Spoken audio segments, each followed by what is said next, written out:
and they passed along my diagnosis. And my diagnosis was quadriplegic.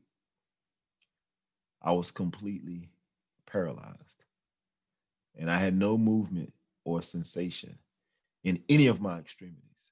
Fast forward 18 years later, a lot of hard work, a lot of prayer, a lot of determination. I started walking again, and I started walking again with forearm crutches, and I'm still walking. And so uh, I'm a testament of what's possible when you have the right mindset, when you apply the right tools, when you approach challenges in the right way.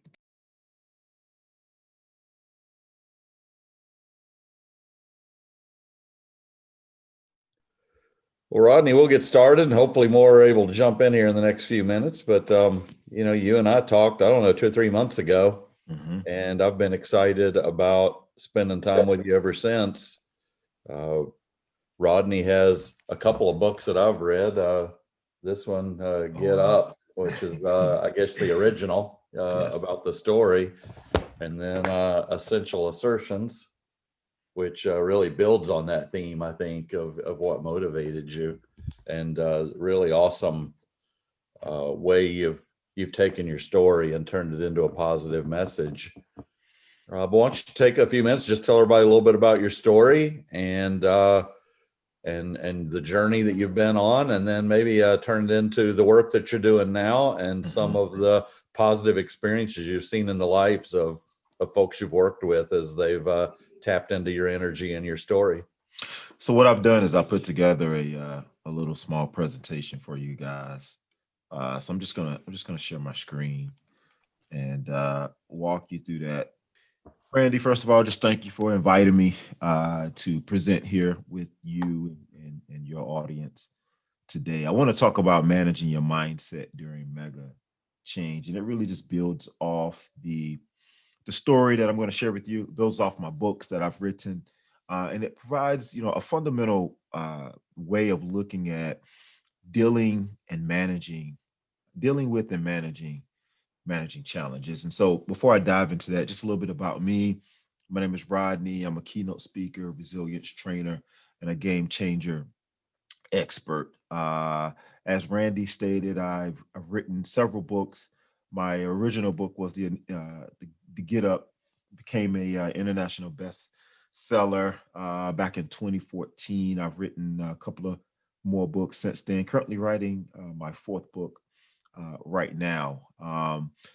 What transpired out of writing those books was, I began to want to motivate and inspire people. It was something that I was doing naturally, and I wanted to do it more intentionally. So I created Inspirational Endeavors. I'm the CEO of that company.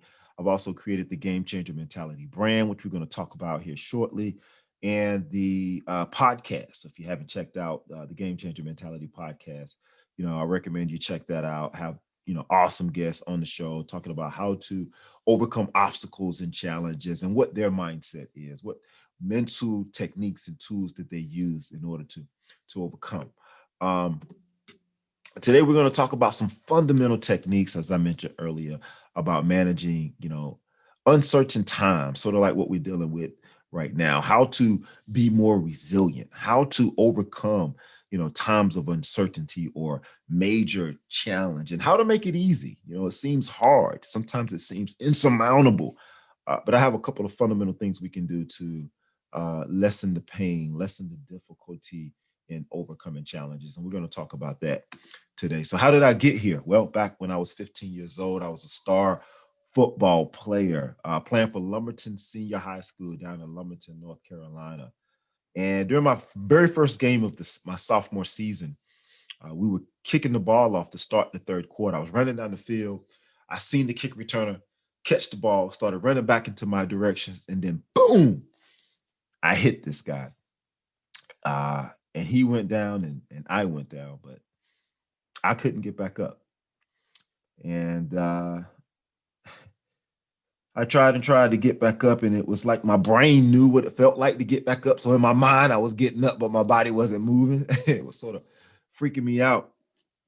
And trainers, my family, other people in the stands, I started running onto the field, yelling at me, Rodney, get up. But I couldn't get up.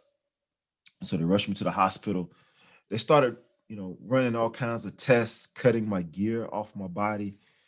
And one of the most significant moments when I was in the hospital during that time was when they were cutting the bottom of my feet to see how severe this injury was. And it was cutting the bottom of my feet to the point of bleeding. And so I'm laying on a gurney in the emergency room, and I'm looking up, and my dad is standing over top of me, and he's looking down, and he said, "Hey, can you feel that?" And I said, "Feel what?" He said, "They're cutting the bottom of your feet. Your feet are bleeding." And at that moment, the tears started rolling. I started, really understanding the significance of this injury and how life changing it was. And they knew at that point in time, because I couldn't feel it, that, at that regional hospital, there wasn't much that they could do for me there. So they put me on a helicopter, transferred me to Duke University Medical Center, where they ran more tests throughout the night. And then early that morning, just as the sun was beginning to shine through my window, a team of neurologists visited my bedside, and they passed along my diagnosis. And my diagnosis was quadriplegic. I was completely paralyzed, and I had no movement or sensation in any of my extremities. And the doctor said I had a 92% chance of remaining that way for the rest of my life. Fast forward 18 years later, a lot of hard work, a lot of prayer, a lot of determination. I started walking again. And I started walking again with forearm crutches. And I'm still walking.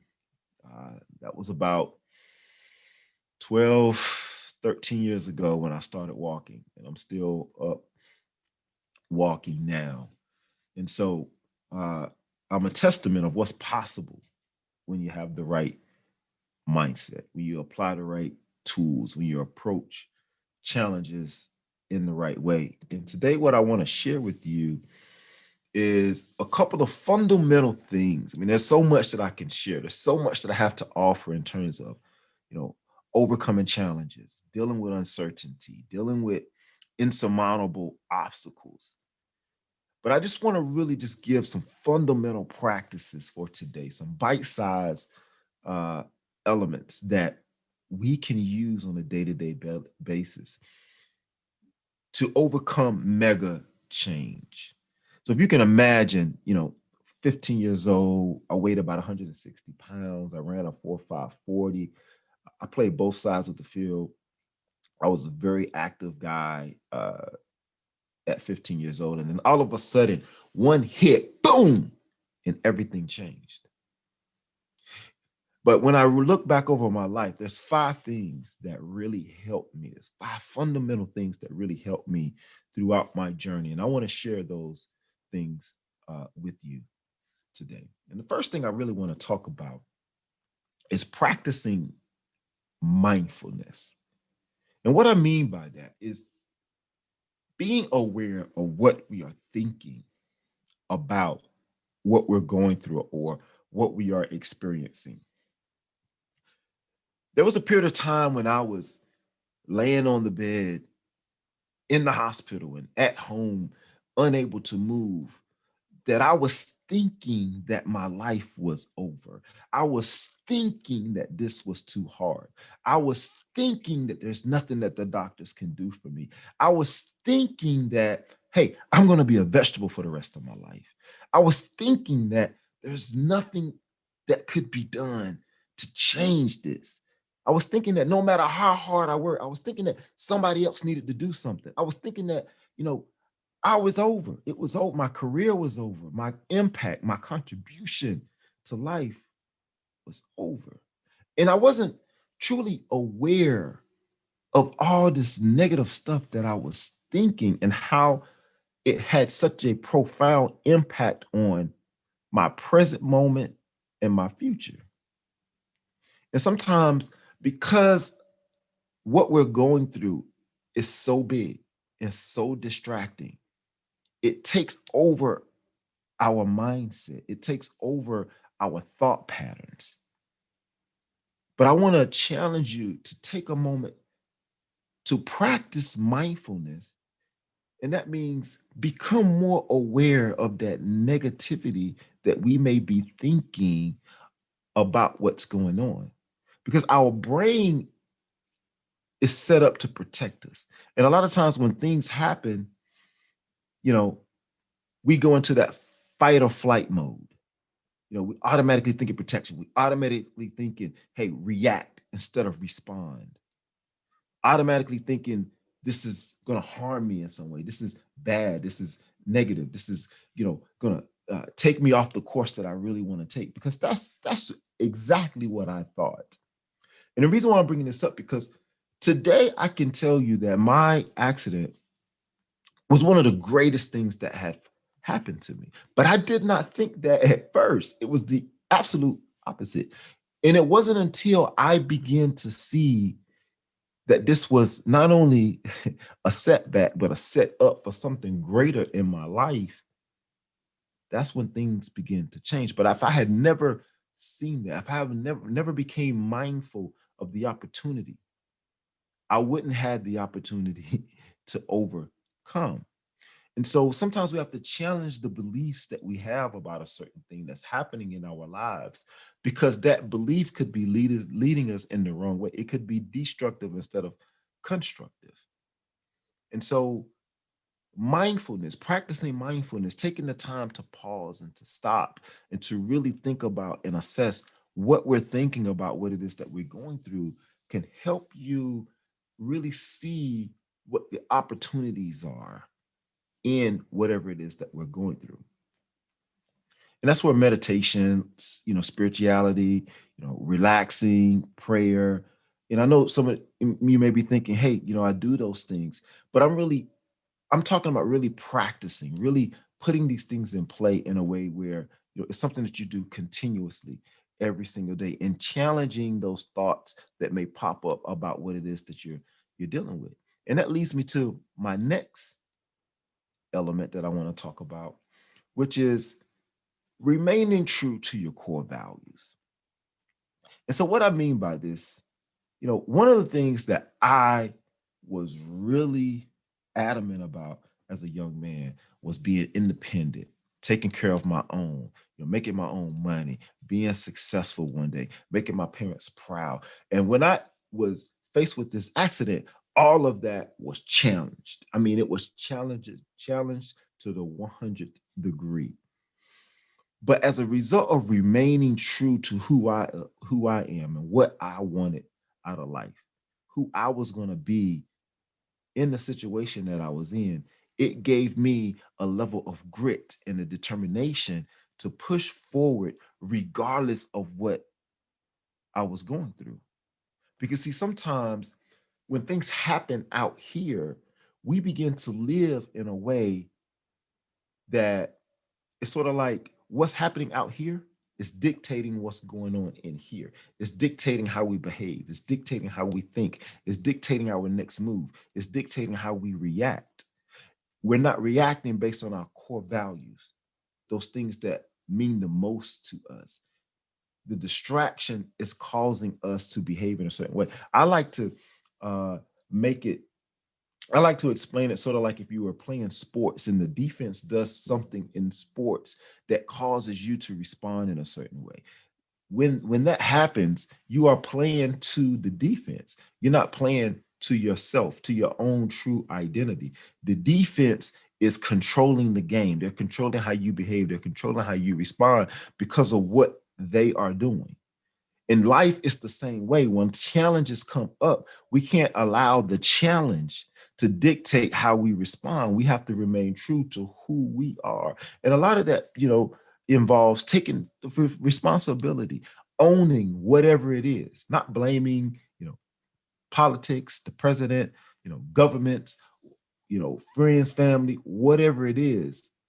We have to take ownership of the challenges that shows up in our lives, because we ultimately have the responsibility of overcoming them.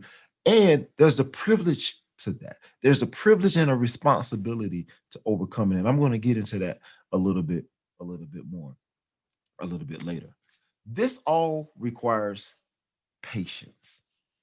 One of the things that I've learned um, going through my accident is that everything has a process. There's an incubation period for everything. It takes 9 months for uh, a baby to be born, for a human being to actually come into the world. That process is 9 months. When you put a seed in the ground, it takes a certain amount of time for that seed to develop and come out of the ground and develop into whatever it is it's supposed to develop into. That process exists whenever we're dealing with challenges, whenever we're dealing with obstacles.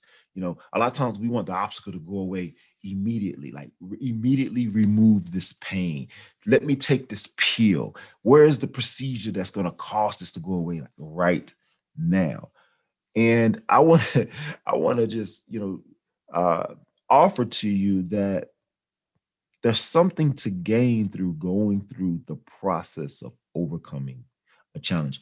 I was talking to a group just the other day, and I asked them, I said, hey, what's the important, if you're traveling from point A to point B, what's the most important step in that process from challenge traveling from point A to point B? And a lot of people would say it's point B because that's your destination, that's your vision, that's your end game. And I don't think so.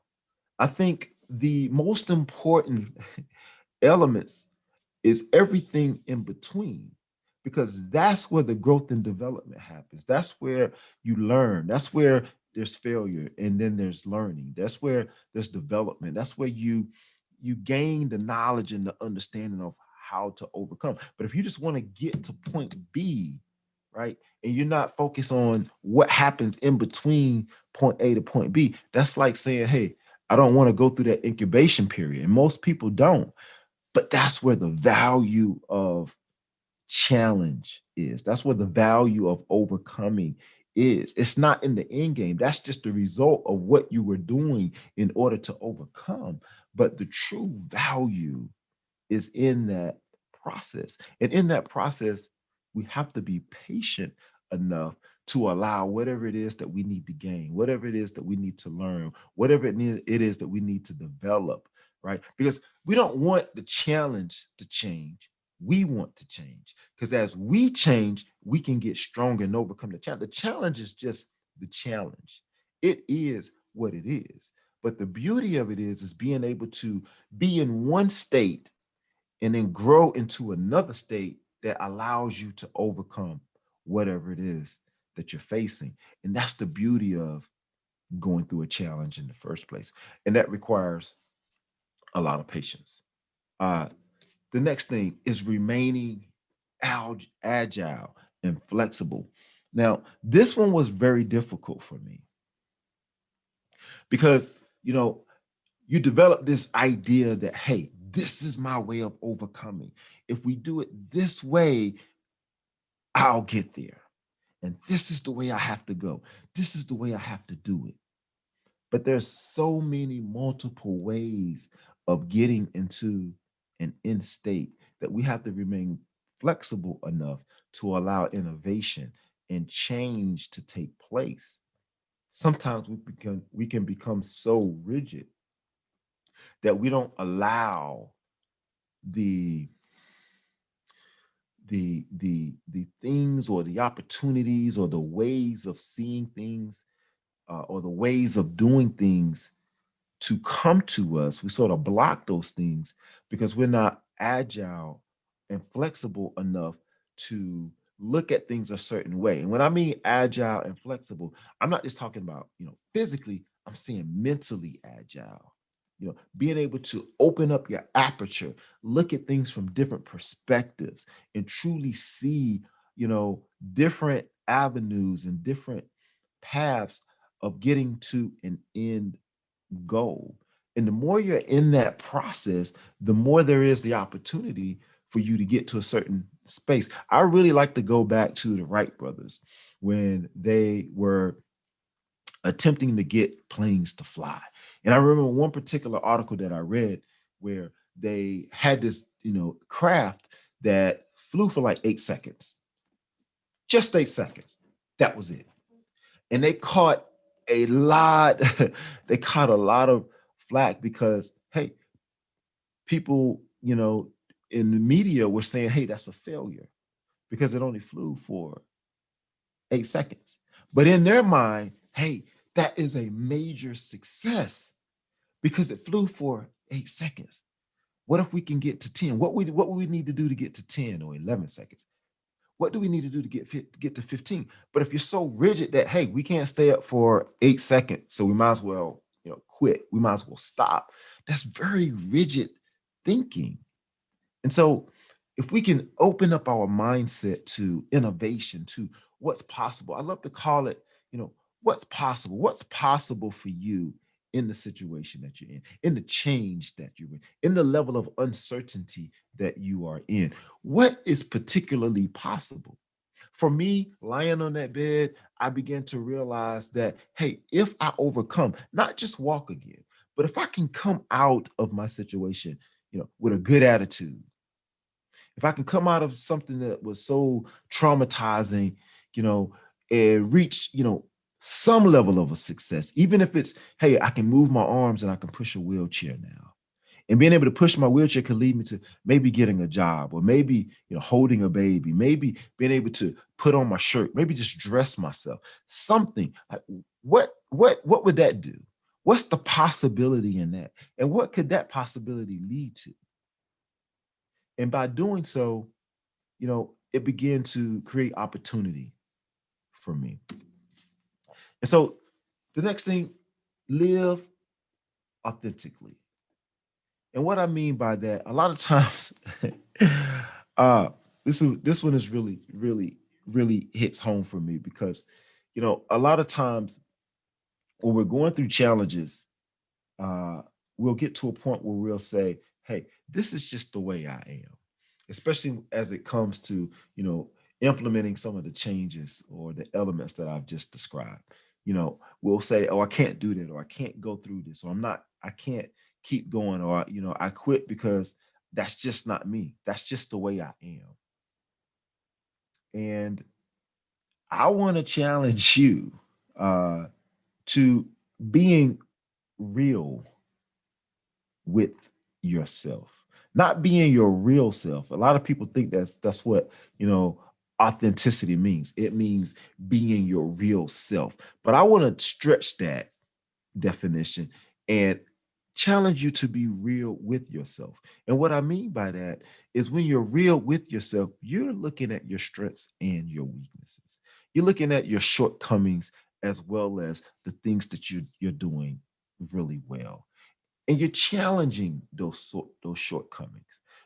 If that's not you, then what can you do to improve? What can you do to better that side of you if that's not you? Like if you're not the type of person that this or that, and maybe this or that can cause you to overcome, cause you to get to a higher level of success in the things that you're dealing with, what would that look like? And so I want to challenge you to live authentically, to ask yourself continuously, you know, uh, what's the what to be real with yourself, and what does that look like when you're real with yourself? Because as we know, diamonds are made out of pressure. But when we are living authentically and we want to become that diamond in the rough, if you will, with the rough being the challenge, the obstacle, it really requires identifying, doing that self assessment and identifying those things, you know, that can improve to make us better. Because I really don't believe in, causing the situation to change. My situation hasn't changed. I still have a C5, C6 spinal cord injury. But what you're seeing in my ability to overcome this is the changes that I've had to make within me, mentally, emotionally, spiritually, as well as physical, that has allowed me to progress. And I think that's the blueprint for anyone that's going through a challenge, whether it's COVID-19 or anything. It's what changes can we make? And that really ties back to earlier when I talked about taking ownership, regardless of what it is, and taking the responsibility individually to change. And I think that's a responsibility and a privilege because you get to share and the world gets to see you overcome. And so manifesting this mental strength is not something that you do, one day and you're done. This is something that you do continuously. And these things work together. And so it's something that you implement into your life. These are rituals that I have. These are rituals that I practice every single day. And it has become a habit whenever a change happens, whenever I get, smacked in the mouth, if you will, because that's what it feels like sometimes whenever we hit that brick wall. The defense does something, out of the blue, sort of like COVID hit, boom. What do we do? Right. And so we have to really, I love playing sports because whenever that would happen, I had a just really great coach when I was playing football. And anytime the defense would do something that would knock us off our game, he would always say, hey, go back to the fundamentals. You have to go back to the basics. These are the basic principles that I go back to every single time, no matter how big the challenge is. I always find myself going back to these five things, and it seems to get me grounded. It seems to get me in a place mentally where I'm prepared to handle the challenge that I'm facing. And so, in addition to that, just some positive habits that I've been able to implement, you know, delaying gratification. A lot of times we want things to happen immediately. And if we can have the mindset to delay gratification, give it time. You don't have to have instant gratification all the time. I have to have, I think sometimes that's the biggest killer for a lot of people is because they want it now. They want the change to happen now. And we don't have the patience to wait. I love the story about Chinese bamboo. If you haven't heard the story about Chinese bamboo, if you don't know much about Chinese bamboo, you might want to look it up. But it takes 6 years for Chinese bamboo to come out of the ground, and you have to nurture it. You have to water it. You have to make sure it's getting proper sunlight while it's in the ground. But after it comes out, I mean, it grows exponentially. But it's because, the time that it took, that 6 years, it was developing the roots in the ground in order to sustain the growth that was going to happen. And so sometimes that's what we have to do. We have to take that time, and it doesn't feel good. It's not as sexy, if you will, but we have to take that time to develop the foundation necessary to get to where we want to go. Accept a little bit of discomfort. It's not always comfortable. I mean, I'm sure many of you know that. But it's that's a requirement. That's a top requirement. It's not always comfortable. It's not always sexy. You know, focus on priorities. What means the most to you? Going back to those core values. I like to say, living from in here, inside your heart, seeing with your heart instead of seeing with your eyes, focusing on those things instead of what's on the playing field. Finding your grit, finding your inner motivation, what drives you, what motivates you. And that stems from understanding your core values and what means the most to you. I really believe in, keeping your body in shape. If you don't feel good physically, then mentally you're going to struggle. But when you feel good physically, then that just gives you an edge mentally. Okay. And then create a game changing perspective. Have the mindset to win. A lot of times we feel defeated by what comes up because it's so big. And I think we forget about who we are in the game. We are major players in the game. I like to consider myself as a star player. And as a star player, there's a lot of responsibility that comes with being a star player, being the major player on the team. Right. And so you got to live up to that. And sometimes that takes a little confidence, a little, you know, grit and a little oomph about yourself that you have the ability to overcome. And that's power. Realizing you have the ability to overcome gives you power over whatever it is that you're facing. And so, again, create rituals. This is what we're talking about right now that will help you go the distance. Putting something in place, that's your go to. Whenever you're feeling like you're a little off balance, whenever you're feeling like, you've been rocked a little bit, you have a place that you can go and reset, reboot so that you can experience resilience. And then develop your mental strength like it's a lifelong project. This is the long term game. This is not a sprint, this is a marathon, it's a way of life. Okay. And so, in conclusion, hey, I don't look for my challenges to be removed. I would rather overcome them and go through them because I know that there's something that I'm going to get out of it that's going to make me smarter, tougher, and more resilient. And I like to build up my mental strength even when I don't need it. And I do that by practicing this stuff every single day. So when the challenge comes, when the lights come on, boom, I'm ready to go. All right. I don't have to get ready because I'm already ready. And I believe in myself. I use setbacks as stepping stones, to experience a greater level of happiness. Okay.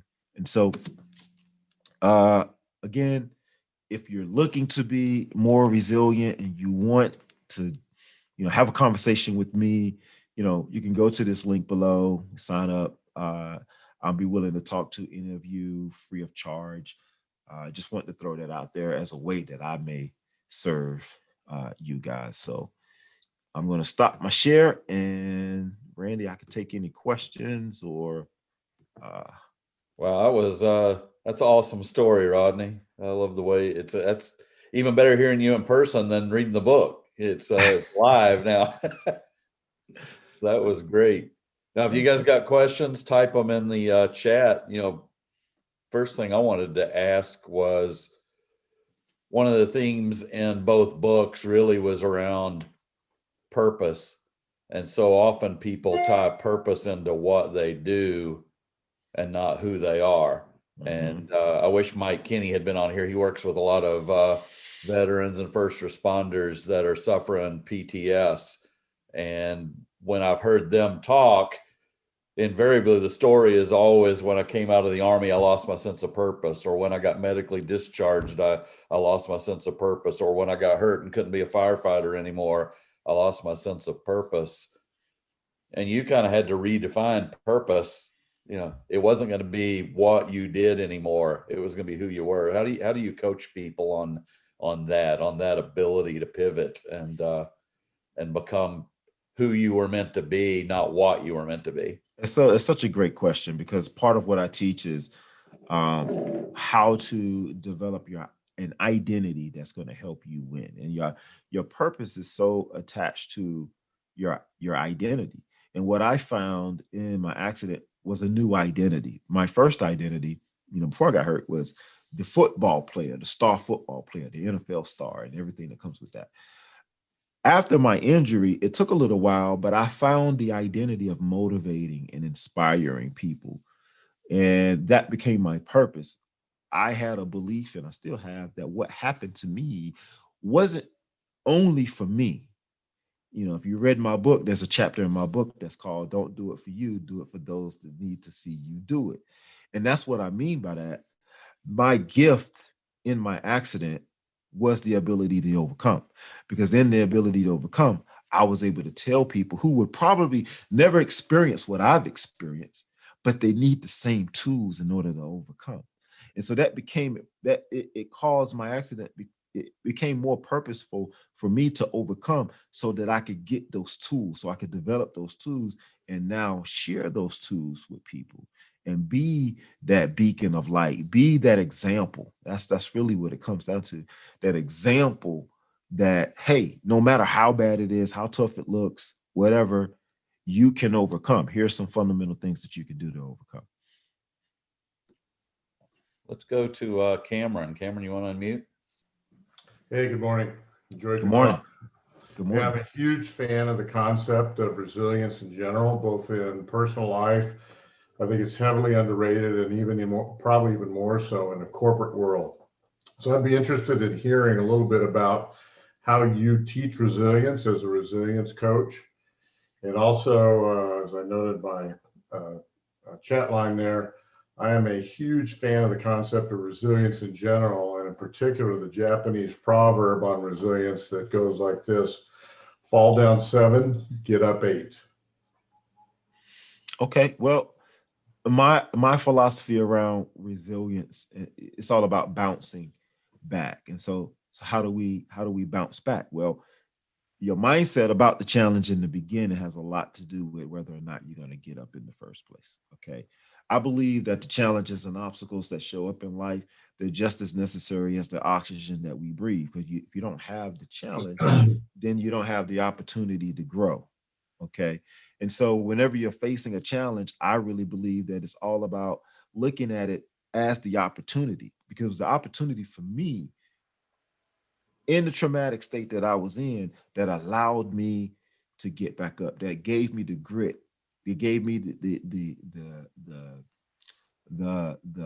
want to, if you will, to bounce back. Because that was a great, when you're 15 and everything is stripped from you, or you're in a situation where you feel like you have no hope, when you can find an opportunity to see hope, that gives you, you know, I think that's everything. Because a lot of people, when they go through challenges, the reason they don't bounce back is because they don't, or even put forth the effort, they quit because they feel that there's no hope. And just like what Randy and I was just talking about, they feel there's no hope because they feel there's no opportunity. They feel there's no purpose. And so the first element is having the perception to view the challenge as the opportunity. That is the opportunity, because it's probably going to cause you to have to be somebody or do something that you've never done before. But a lot of people see that as doom and gloom. They don't see that as opportunity. They see that as, I'm just done. But that's just because of the lens that they're looking at the challenge through. But if you're looking at the challenge through the perception of, hey, the fact that the challenge exists is the indication that there's hope. I just got to find out what it is that I need to do differently, who I need to be, what changes I need to make, what do I need to learn to overcome. And that puts you on a hunt, because now you're searching and you're looking for those things. And I really believe, a lot of people feel like, well, there's so much uncertainty. There is no hope. The beauty about uncertainty, it's like a blank canvas. Right. There's nothing there. But the beauty of that is you get to put something there. And if that doesn't work, you can erase it and put something else until it does. And that's your charge. That's your privilege. And that's your responsibility. And that's what overcoming challenges is all about. And if you look at, some of the great people in this world, like Steve Jobs, uh, Elon Musk. Elon Musk is a great example. Magic Johnson is a great example. These guys are failing over and over and over and over. Elon Musk has wiped off his canvas thousands of times, but he keeps putting something back, and he's just trying it and trying it. And eventually he's going to overcome, he has already overcome some of the most insurmountable challenges there is known to man.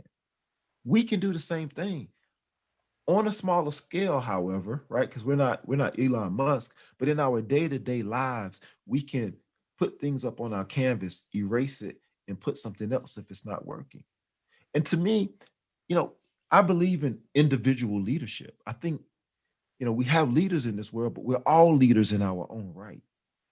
And as we lead, if you guys in the military know what I'm talking about, leaders have to carve a path.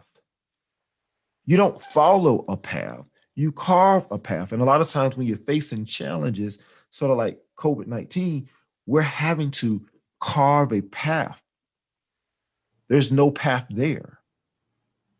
And that's what leadership is all about. It's about creating a space where there isn't one. And we have the opportunity to do that. So you actually create what it is that you want out of the situation. You create your certainty. And so you have the ability to do that if you're looking at the challenge and taking it on with the right lens. Does that answer your question? Yeah, excellent. Thank you. Let's go to Drew.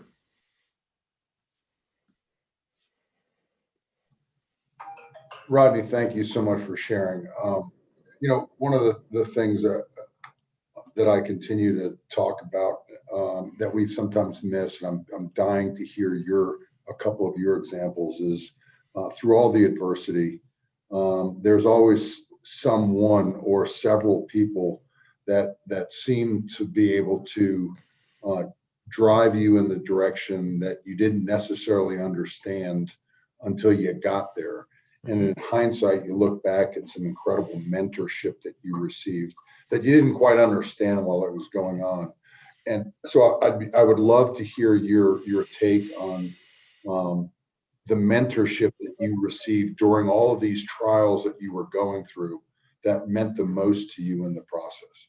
Wow, there's so many. um, there's so many. So uh, I have to say my mom was a great mentor for me. There's so many experiences with her that set the tone for me overcoming. And one in particular is it's sort of a funny story. You know, when I was released from the hospital, my mom cooked a homecoming meal for me. Um, and so I'm sitting at the table. She has fried chicken. If you know anything about African Americans, we love fried chicken, right? And so my mom had cooked this fried chicken. She cooked some fried chicken for me. We had So fried do chicken. I, just for the record. I do too. uh, and we had this great home cooked meal, fried chicken, mashed potatoes, and vegetables, and all this good stuff. And I'm sitting at the table. She's sitting right next to me, and she's feeding me. And she gives me, she picks up the juicy chicken leg, puts it to my mouth. I take a bite, and she asked me, "Is it good?" I said, "Yeah, Mom, it's delicious." And she says, "Okay, well, if you want the rest, if you want some more, you have to get the rest yourself." So she gets up, she walks out of the kitchen table, she goes and sits down on the couch, and she dares my dad and my sister to help me. And so I'm sitting at the table, unable to feed myself other than this, modified sort of like adaptive equipment of a fork that they kind of bent and put into a splint in my hand. And so I'm having to try to stab this piece of chicken with a fork and get up to my mouth. And I'm not good at it at all. I have limited range of motion. And I'm struggling. And more food is getting on my clothes and on my floor, and on the floor than anything else. And my mom forced me to do that from that moment on. She did not help me, and she dared anyone to ever help me. And um, I learned how to feed myself that way. And I lost a couple pounds during that period, but nevertheless, I figured it out.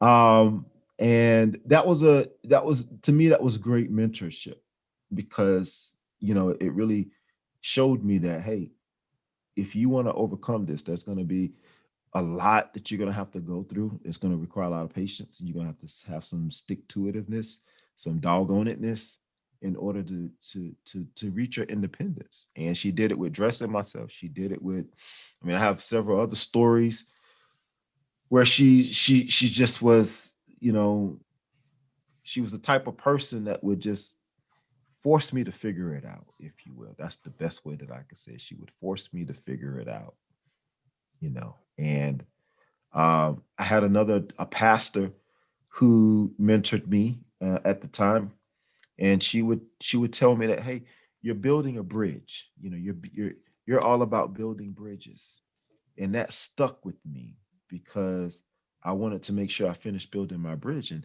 part of building that bridge was getting on the other side of this obstacle, and that's what she meant by that. You're building a bridge by getting to the other side. And as you get to the other side, you're going to be able to show other people how to cross that bridge with you, how to get to the other side of their challenges as well. But you can't tell no one how to build a bridge if you haven't built the bridge yourself. And so that really motivated me to build my bridge. And so that was really good motivation and mentoring for me as well. Thanks. I appreciate that. Both of those. I think I would have redirected the question saying, okay, somebody other than your parents or your mother or your father, but I really liked, you need both. And it's a great thing. I appreciate how hard it is to sort of share some of those memories, and it means a lot. Thank you. Awesome. No problem. Yeah, I loved that story in the book, and you were measuring your success by just how little food got on the floor. But you talked about how you could see your improvement. Yeah. And, I just thought that was awesome Yeah. that you found your own way to measure your own progress. Let's go to Chris. And I want to say before we get to Chris, that's so important, because we, a lot of times we're looking for it took 18 years for me to walk again. And every day, all I thought about was walking every single day. And I had to get to a place where, hey, you took a half a step today.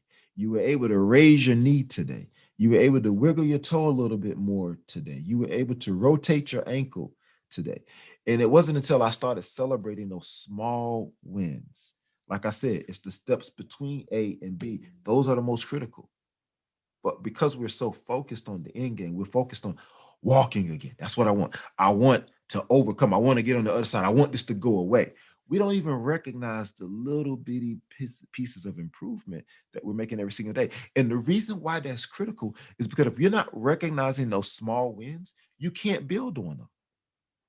And that's how we build momentum, by building on those small wins every single day. If you're in a game and the defense is kicking your butt in a game, the best way to change the momentum is, if you watch the NFL, they don't go for the big long pass. Hey, what little short pass can we take? How can we gain 5 yards? Now, in the next play, can we gain 5 more yards? It's those little plays. And as they start doing those short little plays, and they do those successfully, consistently, all of a sudden, there's a shift in the game. That's how you want to play this game. That's game changer mentality. Awesome. Well, let's go to Chris. Rodney, you've touched on some of this, but I guess my question is how long was it before I've got a client who, no matter what happens in his business, he always says everything is a blessing, and we find the good in it, and and try to move forward from there. So my question is how long was it after your accident before you realized what had happened was a blessing more than a curse? And then was there, what was the specific, was there a specific event or a moment where you knew for 100% certain that it was a setup, as you called it early in your presentation? Yeah, so it took about a year and a half, maybe even 2 years before I got to that space. And it really stemmed from feeling miserable every single day. Listen, I was not the guy that you wanted to be around, after my injury. I had a stone cold face. I was upset with the world. I was mad at God and everybody in it. And it took wanting to feel better, because I was feeling so bad every day. And I asked myself, what would it take for you to feel better? Like, you're hurt, but you can't feel anything physically. And so you're hurt because you're hurt emotionally. And so what can you do to feel better emotionally? And it was, hey, just be pleasant, stop being so angry at everyone around you. Got it. This is the situation, but you don't have to feel angry all the time, because that's not going to change the situation. And I started to feel better just from changing my attitude. And then once I changed my attitude, I started feeling better. I said, okay, what else could you do to feel even better about now that I began to see that, hey, what if you just attempted to brush your teeth yourself? What if you were able to brush your teeth yourself? you know. And so I try to brush my teeth. And then, as I brush my teeth, it felt good. I can't do all of these things that I want to do, but hey, I brushed my teeth today. That's a major step forward for me. Um, and as I started to do those things, people were inspired. Like when they could see me and I wasn't all angry and, mad at the world, they knew what I was dealing with. They knew how bad it was. But because I was presenting myself in a pleasant way, that was commendable. There was, that was somebody that they wanted to be around. And because my attitude was good, the things that were coming out of my mouth were good, right? And it became more inspiring. And that's when I began to realize that, oh, this is a little trick. I actually have a little something here. Because if I can continue to do these things, continue to succeed, continue to inspire, continue to say positive things in my situation, by default, people are going to be inspired by that. Well, what if I overcame this? What would that look like? And that became bigger than being an NFL star. I thought to myself, wow, so that's the opportunity here. And, in a flash, a lot of things went through my mind. Like, you may be able to write a book, you may be able to become a speaker, you may be able to do, all of these things. This is what's available to you in your situation. And I knew right then and there that, hey, this is the opportunity. At least that's what it was going to be for me. That's how I was going to continue to view this from here on. And that process took about 1.5 years before I got to that space. But once I got there, I never looked back. I mean, that became my motivation and inspiration every single day. Very good. Thank you. Let's go to Angie.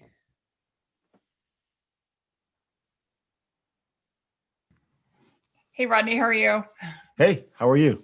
Good, good. So my question for you is, obviously, as you go through traumatic situations, you fear what created the trauma. So what were your steps in looking at football differently? Because I'm sure you looked at football for a while and you may have had a little bit of animosity towards it because of what it had done to you. But I mean, NFL is a huge part of our culture and football is a huge part of, the American way. And so I just wondered how you personally look at it now and what were your steps as you were learning to look at football in a positive light. So Angie, this is going to shock you. But if I could, I would get out there and I'll play football right now. Yeah, I'm sure you would. I don't have any animosity against football. I believe that, hey, I tell people this all the time. If you're in a car, you drive over 35 miles an hour on a two-way street, then, hey, that's a risk that you're taking because you're 2 feet away from a head-on collision that could change your life dramatically, right? And that's life. And so I don't look at football in any kind of way because I feel like this is something that was going to happen to my life. Football was just the vehicle in which it happened. And we all have what I call a proverbial wheelchair, if you will. We all have some type of challenge or obstacle that shows up in our lives. No one is exempt. Mine just so happened to be a spinal cord injury. I don't know what yours is and other people on the call. And so I don't look at football any different than I did when I was playing it. I would get out there and I would play again. I just realized that I look at this as something that happened in my life that was going to happen, whether I was playing football or not. And like I said, it's the responsibility and the privilege is how I'm going to respond to it. And I think that's the mindset that we should have, with all of the challenges and obstacles that we face in our lives, regardless of what they are. And so, I don't have fear of football. I don't have fear of challenge and obstacles at all because of the mindset that I have towards them. It's who am I going to be in this? That's the fundamental question that I have for myself whenever I'm facing who am I going to be? Because it really comes down to my identity, my decision making, right? My perception and the changes that I'm going to make. I believe that, so I feel that we live life on what I call the field of adversity. And so football has really, I still play football in my mind. Football is such a gift to me because I'm a star player on this field of adversity. And there are all kinds of linebackers and, cornerbacks and safeties and defensive players that are trying to stop me from scoring. These are the challenges that show up in my life. Okay. That's adversity. My job is to overcome the adversity and score. So regardless of what shows up on the field, we still have to play. If you're breathing, you're playing. That's just the way it is. And so you have to score. And so what type of player do I need to be? How do I need to play? How flexible do I need to be? What type of speed do I need to have? What type of strength do I need to have? What type of profile do I need to have as an individual in order to navigate the opposition that's on the field? That's all on me. Okay. Because I can't dictate how the defense is going to show up. They're going to show up with their game plan, ready to play, ready to stop me. But my charge is still to score, to win, and become a champion in my life. Okay. And so as I get out here and I play these games, as I overcome these challenges, I'm learning. Every game, I'm learning. Every challenge, I'm learning, because what I want to do is to be a champion. I want to be a star player on this field of adversity. And the more I learn, the better I am at playing this game. And so that's what it is for me. I don't have fear of football. I look at the strategy. I use football as an analogy a lot because I think there's so much that we can learn from the strategies and the schemes and how the game is played. I use a lot of that as philosophy in my life and how to overcome, how I look at defense, how I look at opposition. A running back doesn't go on the field or any offensive player doesn't go in the field and feel defeated. They're always looking for, how can we exploit the defense? If they're playing us close, can we drop a ball back behind the defense in the secondary? If they're playing us, deep, can we get some runs in? Can they stop the running game? Can we pass? What kind of schemes can we put together? That's my life. That's how I think when it comes to overcoming challenges. Who do you root for? Panthers. I root for the home state. Yeah, Carolina Panthers. That's cool. And I'm more of a team. I'm more of a team. I'm not a team, but a players type of guy. I like to follow players. So Cam Newton is one of my favorite players. Brady. I like Brady. I really love the way Brady studies the game and the way he can exploit defenses. He's and what he's doing down in Tampa Bay, I think is pretty awesome. So, yeah. William had to drop off, but he had a question in the comments that he'll want to loop back and get. What kind of daily routine do you have to just help keep your mindset right? All right. 4 a.m. my alarm goes off. By 4:30, I'm in the kitchen making a protein shake. By 4:45, 5 o'clock, I'm in the gym. I'm doing my stretches, and then I'm on the elliptical. Then I'm on the treadmill. Then my trainer shows up, and then we do strength training and we do walking. And so that goes until about 7, and then I shower.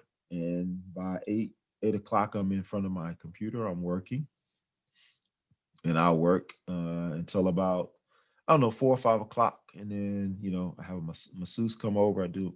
I skipped something. My meditation is right after my workout. That's very important. Right after that, I shower, I get to work. I work for about 8 hours. After work, have dinner. And then I have a couple of things that I do in the evening, which is my evening meditation. And then I do this thing called the critical 6. It takes about 30 minutes. And so what the critical 6 is, I sit down and I think about the 6 most critical things that I need to do the next day. Only 6, no more than 6. The reason why, because it seems like if these are the most critical things, to get 6 critical things done in a day, that could be, more than that could be a little overwhelming. So 6 things on the list. And these are critical. This is not, run to the store and get milk, unless it's very critical. But these are really critical events that have to get done. And then I write those things down, and then I go to sleep. And I try to get at least 5 hours, if I'm honest, of sleep a night. It doesn't always happen. Sometimes work goes over. But I make sure I do my critical 6, and then I go to sleep.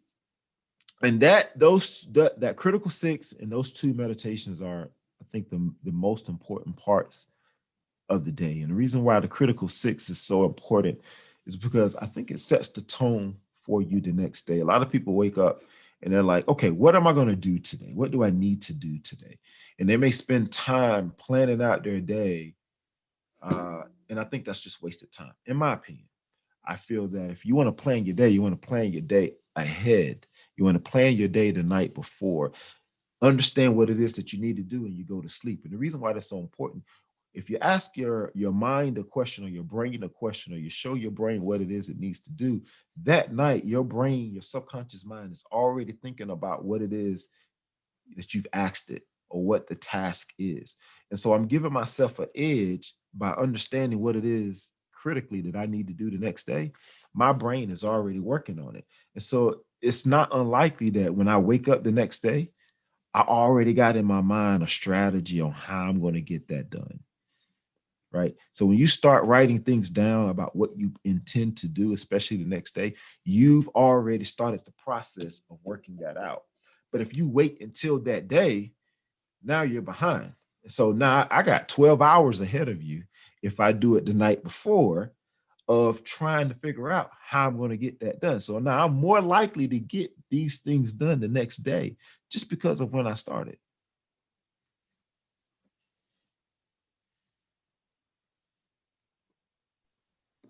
Have you ever gone back to any of those doctors that said you'd never walk again and say, hey, watch this? No, I don't believe in that, because that says that I'm trying to make a point that they were wrong. They're just doing their job. I'm too busy trying to make a difference. And so if that doesn't really make a difference, why am I doing that? It does make a point, but what's the value in it?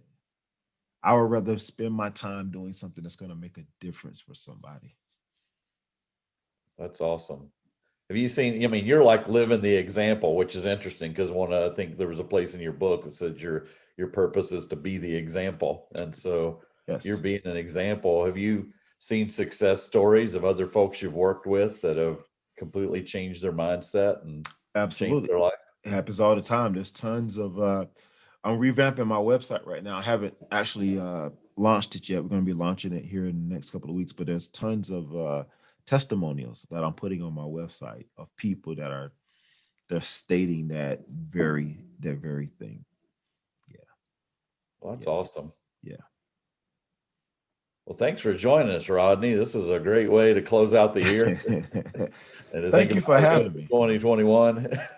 Yes, thank you. Thank you for having me. It's been a pleasure to be here with all of you. Yeah. Well, great job. Great story. Love your determination and your power to go inspire people. And I can tell you're making a difference. Thank you. I appreciate it. Thank all of you. Happy New Year to all of you. Yeah, everybody have a great New Year. We will see you in January. Happy New Year. All righty. You guys take care. Bye, everybody. All right. Bye-bye.